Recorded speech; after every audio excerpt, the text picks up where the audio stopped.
바울은 예루살렘 교회의 야고보와 장로들에게 그간 3차 선교여행 결과를 자세히 말합니다. 그러나 예언대로 유대인들이 소란을 일으킵니다.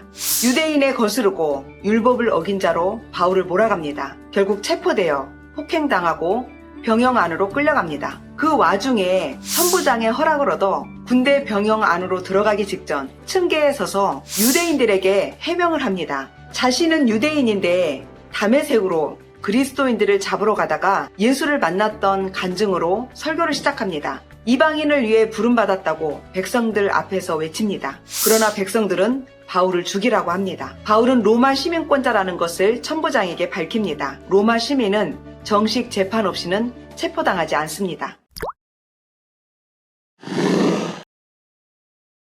천부장은 바울의 결박을 풀어줍니다. 왜 그들을 고발하는지 진상을 알기 위해 공회에 넘깁니다. 바리새파와 사두개인이 공회에 함께합니다. 바울이 그들 앞에서 변론합니다. 나는 이 순간까지 평생을 하나님 앞에서 깨끗한 양심으로 살았습니다. 대제사장 아나니아도 바울을 크게 못마땅해 합니다. 바울 자신은 바리새인의 아들이라 합니다. 부활을 인정한다는 것입니다. 바리새파 역시도 부활을 인정하나 사두개인은 그렇지 않습니다. 그래서 이들이 완전히 두 편으로 갈라져서 부활 문제로 서로 티격태격 자중질환에 빠집니다. 분쟁으로 번져 점점 달아오르며 과격해지자 바울을 보호하라고 천부장이 명령합니다. 바울이 로마 시민권자이기 때문입니다. 그날 밤 주님께서 바울 곁에 서십니다. 담대하라. 내가 예루살렘에서 나의 일을 증언한 것 같이 로마에서도 증언하여야 하리라. 바울도 로마행을 바라고 있었습니다. 자신이 죄수의 몸이로라도 그곳에 가서 하나님의 복음을 전하려 했던 것입니다. 이 즈음에 유대인 중 40여 명이 바울을 죽이려 음모를 꾸밉니다. 바울을 죽일 때까지는 식음을 전폐하겠다고 동맹을 맺습니다. 다행히 바울의 조카가 그들의 매복 사실을 미리 알고 바울에게 알립니다. 이 사실을 루시아 천부장에게 알리고 결국 천부장은 가이사랴에 머물고 있는 벨릭스 총독에게 바울이 재판받도록 호송합니다.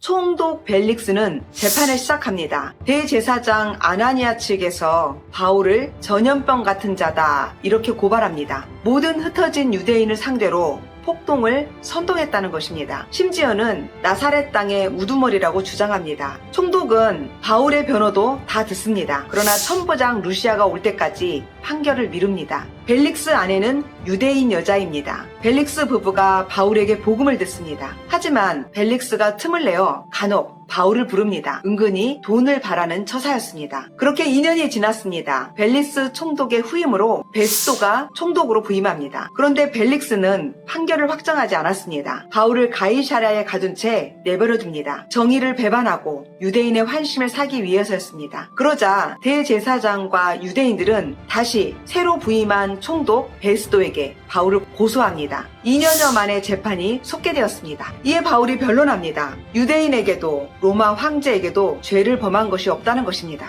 반면에 반대 측은 마땅히 증거를 내놓지 못합니다. 바울이 로마 시민권자라는 권한을 이용해 로마 황제의 법정에 상소했습니다. 그곳에 가서 재판을 받겠다는 것입니다. 로마 황제는 당시 악명 높던 네로였습니다. 베스더가 상소문을 쓰려고 청문회를 열었습니다. 바울은 분봉왕 아그리빠까지 참석한 자리에서 변론을 합니다. 예수의 죽으심과 부활, 그리고 자신의 회심 사건을 말하며 왕과 총독에게 전도를 합니다. 이를 듣고 있던 베스도가 바울을 향해 소리칩니다. 바울아, 내가 미쳤도다. 제정신이 아니라는 것입니다. 듣고 있던 아그리빠는 바울을 향해 적은 말로 나를 권하여 그리스도인이 되게 하려 하는도다. 아그리빠는 바울이 죄를 짓지 않았다고 보았습니다. 베스도에게 말합니다. 이 사람이 만일 가이사에게 상소하지 아니하였더라면 석방될 수 있을 뻔하였도다. 바울의 앞선 과정은 순탄치 못했습니다. 풍랑에 배가 파손되어 죽을 고비까지 넘깁니다. 로마에 도착한 바울은 가택연금이 됩니다. 그러나 활동하기 아주 불가능한 것은 아니었습니다. 그곳에서 유대인을 만납니다. 바울에게 찾아오는 사람들을 영접합니다. 2년 동안 그 셋집에서 머물며 그들에게 하나님 나라를 가르칩니다. 이곳에서 흔히 말하는 옥중서신을 기록합니다. 빌레몬서, 골로새서, 빌립보서, 에베소서입니다. 구약 성경을 배경으로 예수 그리스도를 전합니다. 바울은 거침없이 담대하게 가르쳤습니다. 그것이 사도행전의 마지막 내용입니다.